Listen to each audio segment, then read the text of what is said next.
Welcome everyone. Thank you for joining us for today's webinar. My name is Ara Aizal Apriati and I am a grade student at Untak Semarang. It's a wonderful day and I feel privileged to extend my warm welcome to all present here.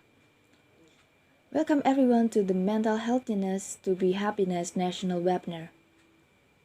Just a little housekeeping before we start it.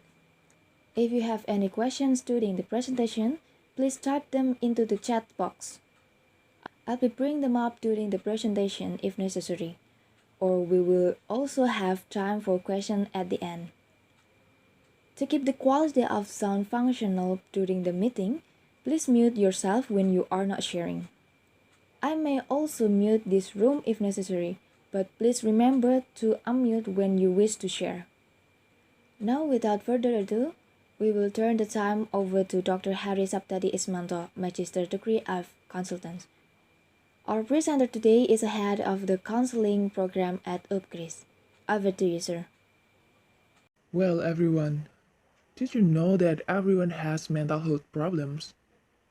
Stress, sleep disorder, personality disorder, anxiety, and depression are common problems. Perhaps we didn't realize because unknowingly we are able to overcome these problems.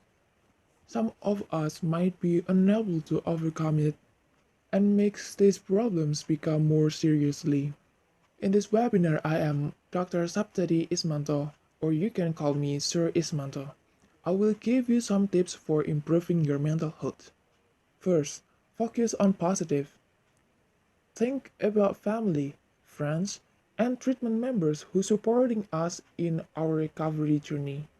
They are there to help us find solutions. Second, practice gratitude. Take time to appreciate and recognize everything we are thankful for. Third, connect with others. Being around our friends and family always put us in a better mood and help our self-esteem. Fourth, maintain physical health. It's also important for us to stay physically fit. Try to eat a healthy diet, exercise a little each day, and get enough sleep. 5. Develop strong coping skills. This step might be the hardest one. We have to find a way that works for us, and we have to learn how to respond in a healthy way to stress, sadness, criticism, and negativity.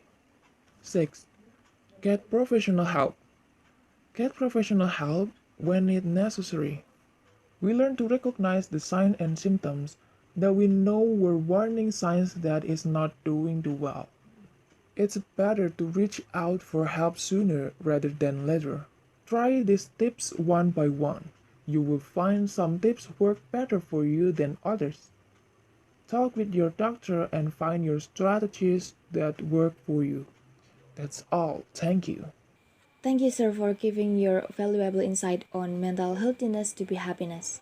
So with that, we will go ahead and take some time for questions. The meeting is open now for sharing. It looks like we have a few questions.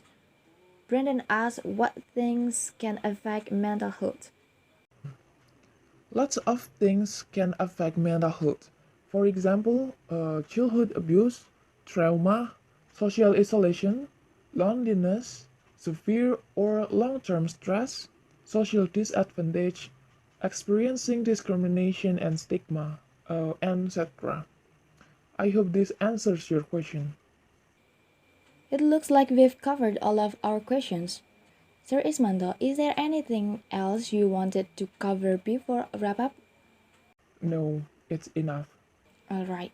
The conclusion of this webinar is everyone has their own mental health problems and everyone has their abilities to overcome it. Don't judge someone who has mental health problems. We don't know how severe mental illness they are. Help them to get well. I think we're good for now. Thank you, everyone. It was a pleasure being with you all today. We have come to the end of our webinar. I would like to thank everyone who made this meeting possible, and I thank Sir Ismanto for his presentation. Thank you all once again for coming, and see you next time.